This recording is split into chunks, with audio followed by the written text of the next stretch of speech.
Welcome everybody to the CMON Expo here in beautiful Atlanta, Georgia. Beautiful Atlantic City, Georgia. Welcome everybody. We are here at the CMON Expo in beautiful Atlanta, Georgia. Yep. I'm sitting here with a person named Eric Lang, whom I am indeed a person. is a game designer, I hear. I was, am, and will be a game designer. Hashtag nailed it. Hashtag nailed it. And we hear that there was a really cool announcement today about something new that will be coming out. That's right. You are looking at, well, you may be looking at, I can't see the camera angle there, but you are looking at Death May Die. Dun dun dun. Dun dun dun. Death May Die. We've got some hardcore miniatures here, but tell me about the game that these miniatures belong in. So these miniatures belong to a game called Death May Die. Dun dun dun. Got it. And it is a game, it's a cooperative Lovecraftian horror game made by Rob Daviau and myself. The tagline is "Shoot Cthulhu in the Face." I approve of this message. It is set in the 1920s H.P. Lovecraft universe, where you are playing investigators cooperatively, trying to stop the ancient horrors of Cthulhu or Hastur and all that stuff. But it is filtered through the lens of like an action TV show. So it's a power fantasy of getting in there, disrupting the cultist ritual, bringing, depowering the old one to make it killable, and then doing the killing. That is really sounds like it was inspired by TV. Yes. Then, so when you're thinking about that, Cthulhu is an interesting choice. Yeah, huh? And knowing a little bit about you and about Rob Daviau, your co-designer, I know that narrative and immersing yourself in the game and really feeling the story is often pretty important and reflected in your past games. How do you feel that you've incorporated that element into this game with the cooperative element and with the shoot Cthulhu in the face element? That's right. Where's that narrative coming in? So this is about, I mean, if we're going to get pretentious and talk in writing terms, right? This game is an action tone poem to Cthulhu, right? It is about like Dutch angle cuts and like lots of blood and crazy rituals and stuff, and it is not the quiet contemplative existential study of horror, right? You're getting in there, you know what's happening, you've read the stories, you know you're doing everything that you're not supposed to do in the Lovecraft universe, because that's what you need to do to stop it. You're going in, you're reading the Necronomicon, you're studying the spells, you're gaining your power. That's driving you insane. So you, in fact, you start the game insane. How unfortunate. Or fortunate. Oh. Well, because the way that it works in one of the tropes of the Lovecraftian universe is that as you gain power, you become more and more insane. In this game, it literally is about riding that lightning. The more insane that you go, the more power that you can get, and your skills will go up. So the best way to play this game is to drive yourself right up to the very, very brink of insanity. But of course, if you go totally insane, you're done. You're gone. Okay.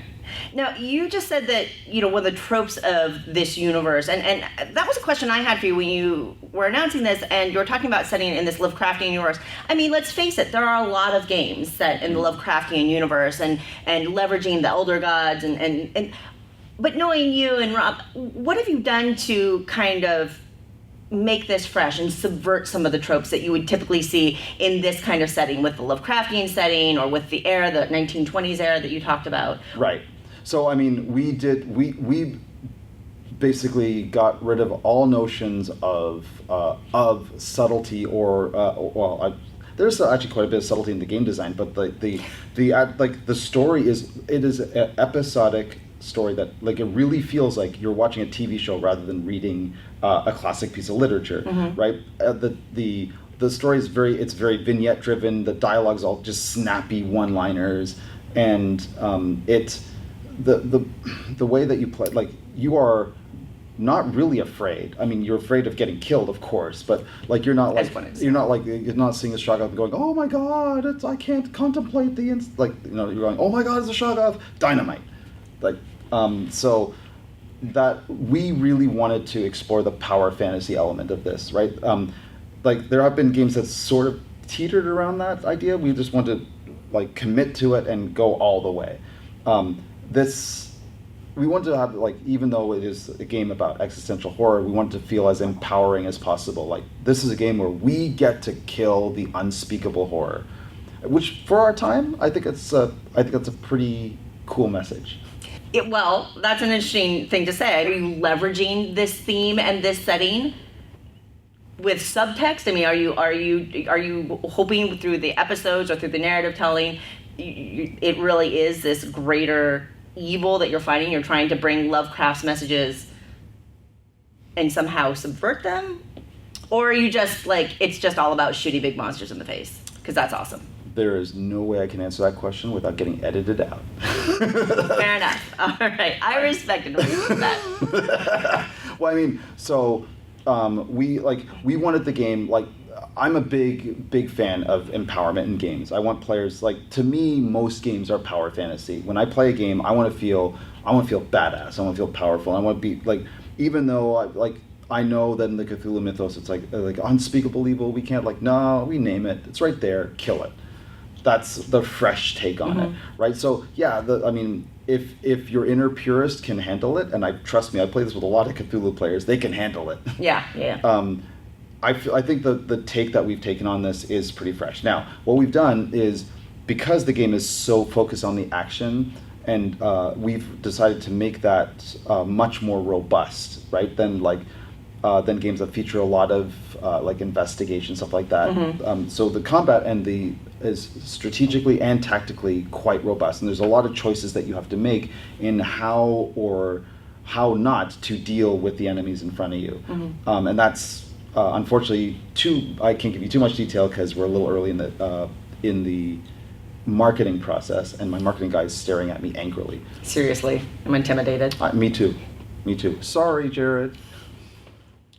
I've noticed as I'm looking at these figures, when you talk about you want players to feel empowered, I think that's obviously cool. And like when you talk about these action fantasies and the episodic nature, I mean, a couple of questions I had is first of all, I've noticed that you've got a nice variety of tentacled creatures with wings and scary looking things, but from a human character point of view, there's a really nice mix of different character types and styles. And like, I really like this action lady there, and she's got like an axe ready, but she's dressed up in these 1920s style clothes because she's an axe murderer, and apparently somebody that I should run in fear from.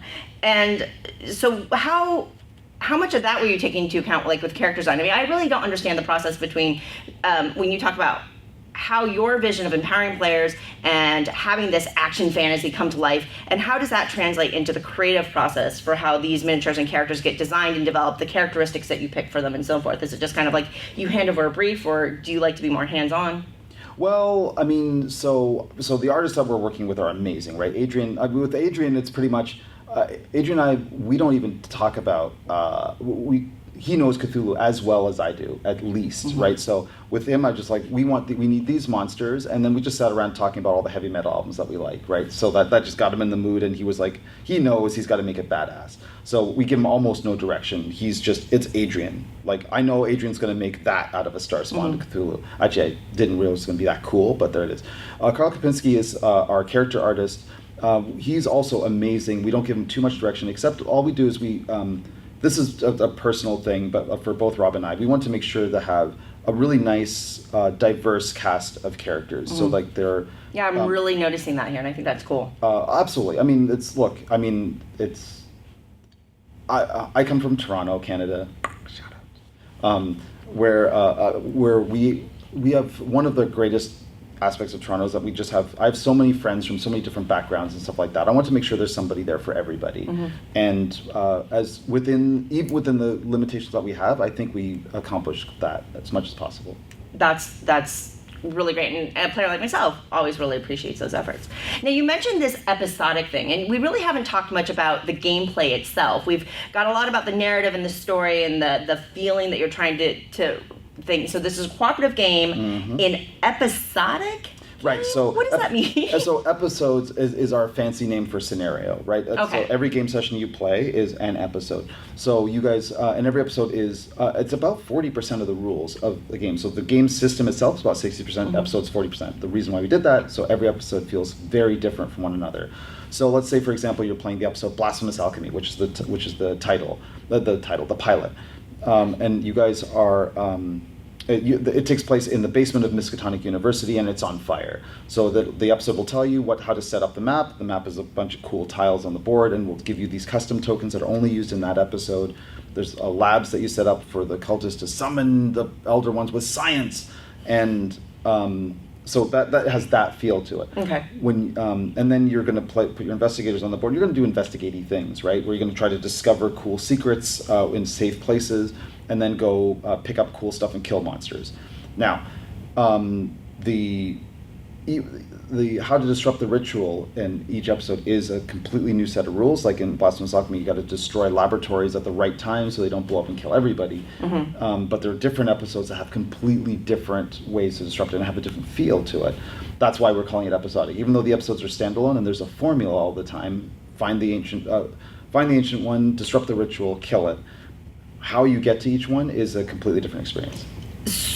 So, but this isn't a campaign or legacy style game. It is not, no. You're saying that each standalone, but how do they interact? Or you can play scenario episode 1 and then episode 10 and episode 3, or is there a linear order? Yeah, that's to why them? they don't have to be. You can play them in any order you want, and the focus is on being replayable and accessible. Okay. And that, and one of the things we want to explore is that, like, it is not a legacy game, but we want to explore the idea of a game that you have to rediscover every time you play a new episode without having to destroy anything. So, because the episodes are so self-contained and they contain so much of the game rules, when you're done playing an episode, you pack it up, you put all those custom components away in those rules, you don't need them for the next one. So it's as close as we could get to putting like 6 different games in one box. Wow. Well, thank you so much. I just wanted to ask one last question, because this is really the first collaboration that we've seen between you and Rob Daviau. It is. Who's a fairly well-known game designer in his own right. He's made a game or two. Talk to me a little bit just about how that collaboration worked out, and how what you brought to the table and what Rob brought to the table, and kind of how this came about. And did this just pop out of your brains in the last 2 months, or is No, this, we've been working on this one for about a year and a half. Okay.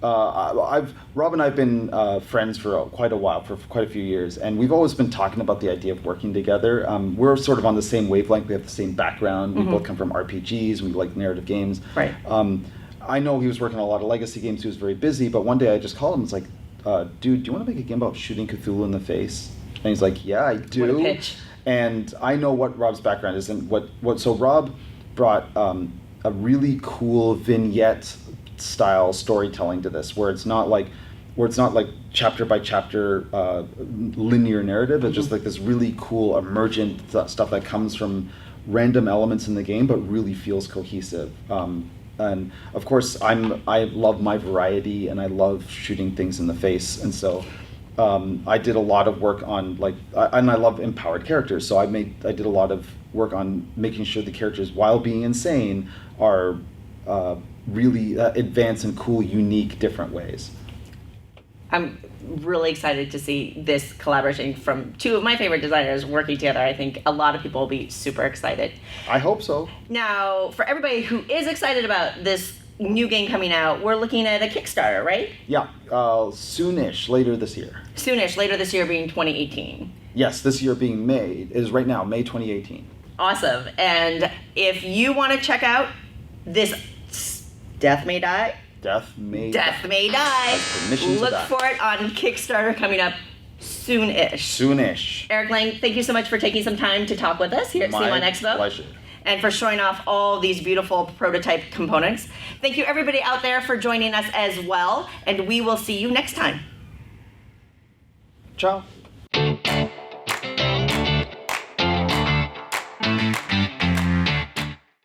Thanks so much for watching the Dice Tower videos. Find more great videos and reviews, as well as our top-rated audio podcast at Dicetower.com.